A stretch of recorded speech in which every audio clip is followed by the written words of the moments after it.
Hi ನಮಸ್ಕಾರ, welcome back to Megha ಇವನ್ Kannada vlog. ಯಾರ್ಯಾರು ನನ್ನ ವೀಡಿಯೋಸ್ನ ಹೊಸದಾಗಿ ನೋಡ್ತಾ ಇದ್ದೀರಾ, ಪ್ಲೀಸ್ ನನ್ನ ಚಾನಲ್ನ ಸಬ್ಸ್ಕ್ರೈಬ್ ಮಾಡಿ ಮತ್ತು ಪಕ್ಕದಲ್ಲಿರೋ ಬೆಲ್ಲೈಕನ್ನ ಕ್ಲಿಕ್ ಮಾಡಿ.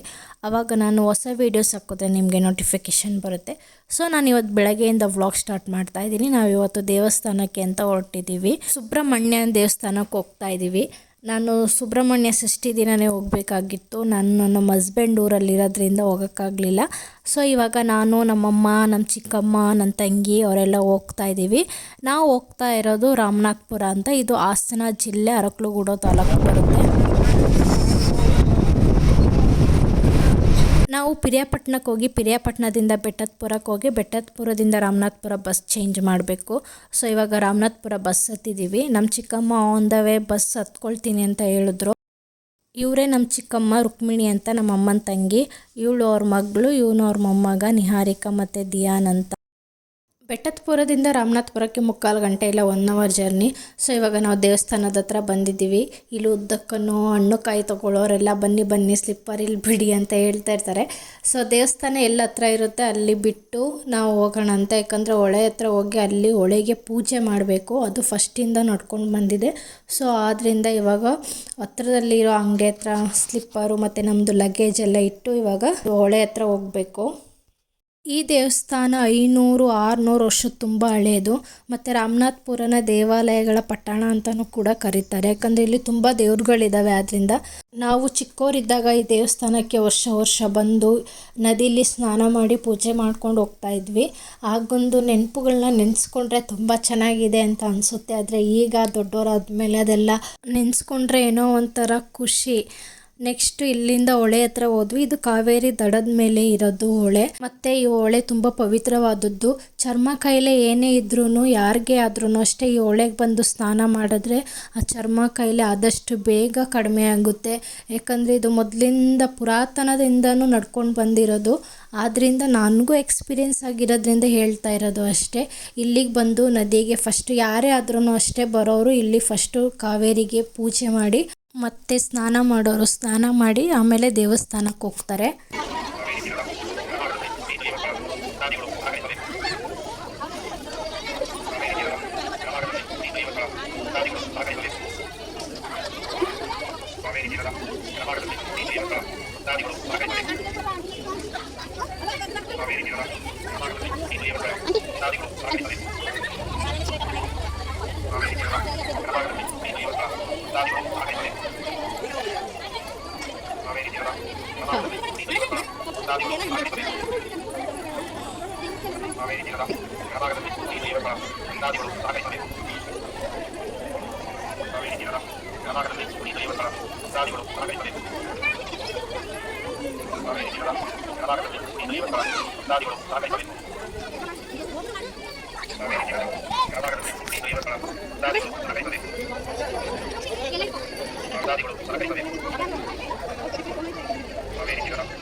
ಹೊಳೆ ಹತ್ರ ಪೂಜೆ ಮುಗಿಸಿ ಇವಾಗ ನಾಗರಕಟ್ಟೆ ಹತ್ರ ಬಂದ್ವಿ.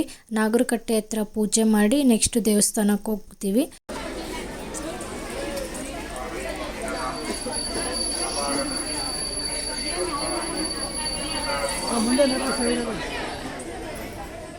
ಇಲ್ಲಿ ತುಂಬ ದೇವ್ರುಗಳು ಇರೋದ್ರಿಂದ ಇವಾಗ ನಾವು ಎಲ್ಲ ದೇವರಿಗೂ ಕೈ ಮುಗಿದು ಆ ಕೊನೆಯಲ್ಲಿ ಸುಬ್ರಹ್ಮಣ್ಯ ಸ್ವಾಮಿ ದೇವಸ್ಥಾನಕ್ಕೆ ಹೋಗಬೇಕು. ಆದ್ದರಿಂದ ಇವಾಗ ಆಂಜನೇಯನ ದೇವಸ್ಥಾನ ಹತ್ರ ಬಂದು ಕಪ್ಪ ಎಳ್ಳು ಬತ್ತಿನ ಹಚ್ಚಿ ಅಲ್ಲಿಂದ ಇವಾಗ ಇನ್ನೊಂದು ದೇವಸ್ಥಾನಕ್ಕೆ ಹೊರಟ್ವಿ.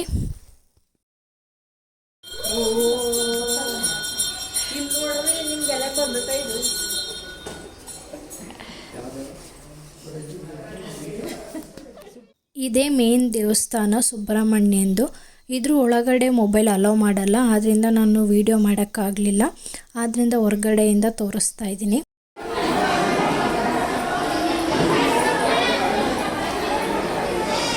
ಈ ಈ ದೇವಸ್ಥಾನದಲ್ಲಿ ಹರಕೆ ಮಾಡಿಕೊಂಡು ಹಣ್ಣು ತುಪ್ಪ ಮಾಡಿಸೋರು ಕೂಡ ಹಣ್ಣು ತುಪ್ಪ ಮಾಡಿಸ್ಬೋದು. ಅದಕ್ಕೆ ಅಂತಲೇ ಎಕ್ಸ್ಟ್ರಾ ಚಾರ್ಜ್ ಇರುತ್ತೆ. ಮತ್ತು ಯಾವ ದೇವಸ್ಥಾನದಲ್ಲೂ ಅಷ್ಟು ನಾನು ನೋಡಿದಾಗೆ ಸುಬ್ರಹ್ಮಣ್ಯ ದೇವಸ್ಥಾನದಲ್ಲಿ ಹಣ್ಣು ತುಪ್ಪ ಮಾಡಿಸಲ್ಲ. ಬಟ್ ಇದರಲ್ಲಿ ಹಣ್ಣು ತುಪ್ಪ ಎಲ್ಲ ಮಾಡಿಸ್ಬೋದು. ಪೂಜೆ ಎಲ್ಲ ಮುಗಿಸಿ ಪ್ರಸಾದನ ಇಸ್ಕೊಂಡು 5 ನಿಮಿಷ ದೇವಸ್ಥಾನದಲ್ಲಿ ಕೂತು ಅಲ್ಲಿಂದ ಹೊರಟ್ವಿ.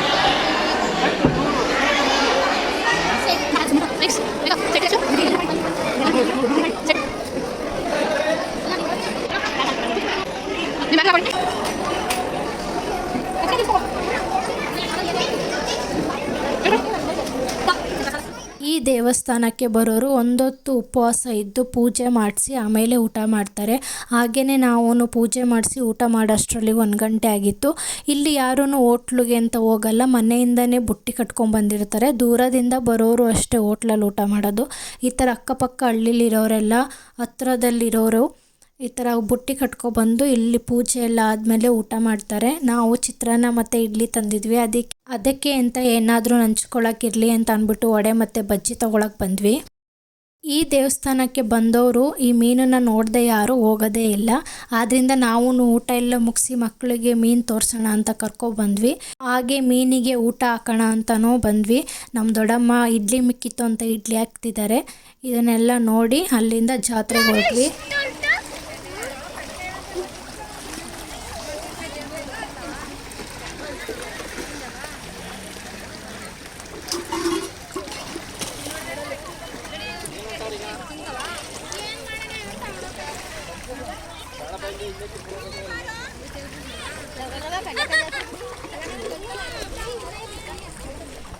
ಜಾತ್ರೆಗೆ ಅಂತ ಬಂದಮೇಲೆ ಜಾತ್ರೆ ನೋಡದೆ ಹೋದರೆ ಚೆನ್ನಾಗಿರಲ್ಲ.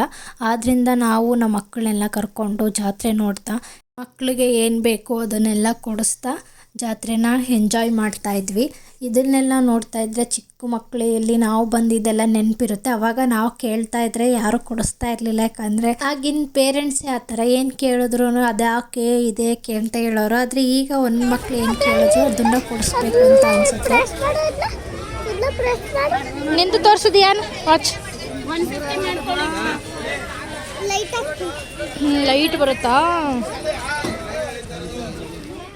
ಜಾತ್ರೆ ಪುರಿ ಖಾರ ಸ್ವೀಟು ತಗೊಳ್ಳಿಲ್ಲ ಅಂತಂದರೆ ಅದು ಜಾತ್ರೆನೇ ಕಂಪ್ಲೀಟ್ ಆಗಲ್ಲ. ಆದ್ದರಿಂದ ನಾವು ಪುರಿ ಖಾರ ಸ್ವೀಟು ಎಲ್ಲ ತಗೊಂಡು ಮನೆಗೆ ಹೊರಟ್ವಿ. ಯಾಕಂದರೆ ಮನೆಗೆ ಹೋದ್ಮೇಲೆ ಪ್ರಸಾದ ಅಂತ ಅಕ್ಕಪಕ್ಕದ ಮನೆಯವ್ರಿಗೆಲ್ಲ ಕೊಡಲೇಬೇಕಲ್ವ. ನೆಕ್ಸ್ಟ್ ಅಲ್ಲಿಂದ ನನ್ನ ಮಗಂಗೂ ಮತ್ತು ತಂಗಿ ಮಗಂಗೆ ಗೇಮ್ಸ್ ಆಡ್ಸೋಣ ಅಂತ ಕರ್ಕೊಬಂದ್ವಿ.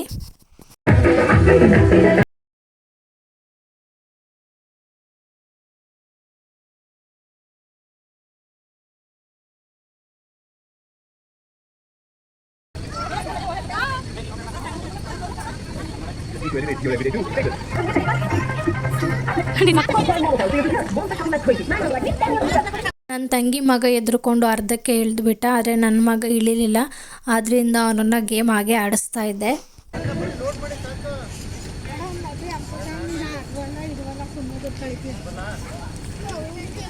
ಆಡಲ್ಲ ಅದಕ್ಕೆ